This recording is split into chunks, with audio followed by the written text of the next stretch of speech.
So, what are the limitations of the human body? I don't know if there actually are any. And it's not so much the human body, but it's to do with belief systems. If we look back at when the 4 minute mile was broken, so who could, it was deemed impossible to be able to run a mile in under 4 minutes. It was actually scientifically proven that you couldn't do that. Your body just couldn't do it. It wouldn't be able to. And there's a guy called Roger Bannister who didn't feel like that law or that rule applied to him, and it didn't because he broke it. So he was the first person to ever do it. And I can't remember the exact number, but within a year, I think there was over 100 people who'd then gone and broke it as well. And the reason that is not just because everyone's body suddenly changed the day after Roger Bannister did it, it's their belief systems were changed because he did it. And same goes for Eddie Hall lifting 500 kilograms, doing a deadlift, 500 kilograms off the ground. It's too heavy. But the human body can't do it. It's too heavy until he did it. And he was the first to do it. And there's other people that have attempted. I think other people have done it since then. Again, nothing to do with their bodies, to do with belief systems. So, another person who kind of like, I think really pisses off scientists, some scientists, closed-minded scientists, is Wim Hof. He just doesn't play by the rules. He doesn't care about what's, inverted commas, possible, by the human body. He's broke so many, I won't even go through them now, but he's broke so many world records with temperature, being able to withstand the cold. But it's not just that. He can use meditation and breath work to destroy diseases. Pain, I think they were giving him a really, really dangerous disease in a scientific test setting.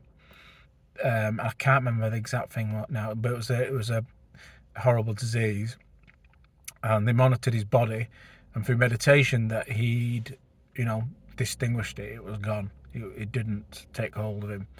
And again, the scientists like to try and put him as an anomaly.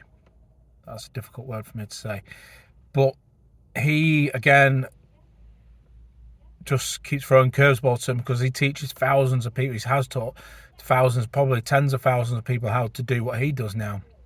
I remember the first time I seen him, he had one of these infrared cameras on him, and it could show you the different colours and what temperature they were and stuff.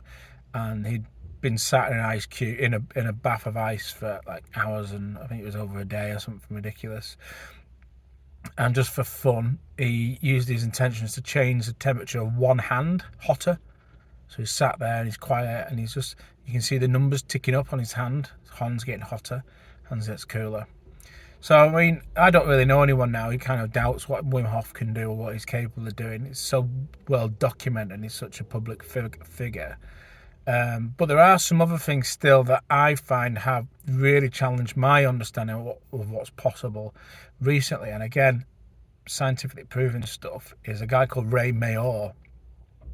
He wrote a book, and I'm reading it at the minute, and I've watched lots of interviews of him. And he claims that he doesn't need to eat food.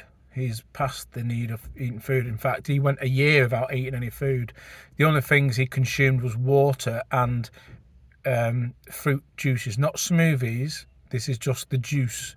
So all the pulp taken out for 12 months. He survived and thrived, in fact. And again, reading through his book is not just woo-woo, trust me, bro. It's a lot of science, and science doesn't fully explain it, but as much as it can, it does, and it starts to make sense.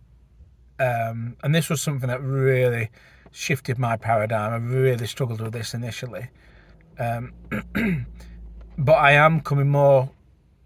I feel like it's true. I feel like there's no, other than just trying it myself, which I really would like to do one day.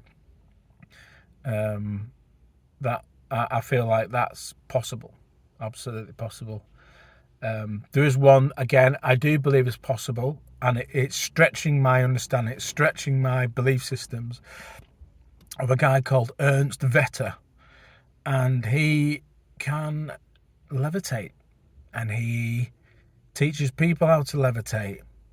And the videos, you watch the videos, and you're like, yeah, I mean, anything can be fake nowadays, but it just looks like it could be real. My intuition is like, because it is so it's just so bananas. There's that resistance still, but I think that is just a mistake to put limitations on humans, on ourselves. So I'm really leaving myself open. I'm going to explore it more. Potentially like to try doing that one day, and why not? In the short term, why not? But I'm just not going to put any limitations on the human body at all. And it seems like, from what